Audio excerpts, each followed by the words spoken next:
কিছু ব্যক্তি আবার বাংলাদেশকে পাকিস্তান বানাতে চায়।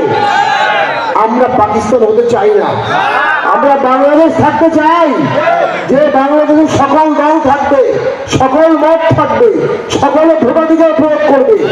একটি নির্বাহী আদেশে একটা বিশাল অংশের ভোটারের দলকে নির্বাচন থেকে বাদ দিয়ে সরকার একটা অসমাধানযোগ্য সমস্যার দিকে দেশকে নিয়ে গেছে। এর দায় এই সরকারকে নিতে হবে। ওসমান হাদি মারা গেছে, তার প্রতি আমরা শ্রদ্ধা জানাই। ছাত্ররা আন্দোলন করার দাবি করলো 7 দিনের মধ্যে চার্জশিট দিতে হবে। সে দাবির প্রেক্ষিতে একজন মন্ত্রী বলল এই সরকার আমলে এই মামলার বিচার হবে। আপনি কিভাবে বলবেন 3 মাসে বিচার হবে? আপনি তো বিচারক না, তার মানে আপনি বিচার বিভাগে হস্তক্ষেপ করছেন।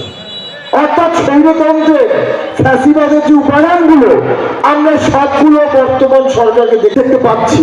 আমাদেরকে বলা হয় ফ্যাসিবাদের দোষর এই সরকার এবং তার সমর্থিত দলগুলো, তারাই ফ্যাসিবাদ, হয়তো আরো বড় ফ্যাসিবাদ। এদের হাত থেকে দেশ রক্ষা করতে হবে।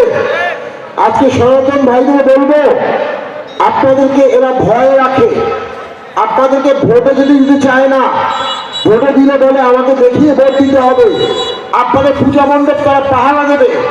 এই বাংলাদেশ তো আমরা চাইনি, আমরা সেই বাংলাদেশ চাই সেখানে সকলে মর্যাদার সাথে থাকবে, যার যার ধর্ম পালন করবে, যার যার ভোটাধিকার প্রয়োগ করবে, কেউ কারো মানবাধিকারে হস্তক্ষেপ করবে না।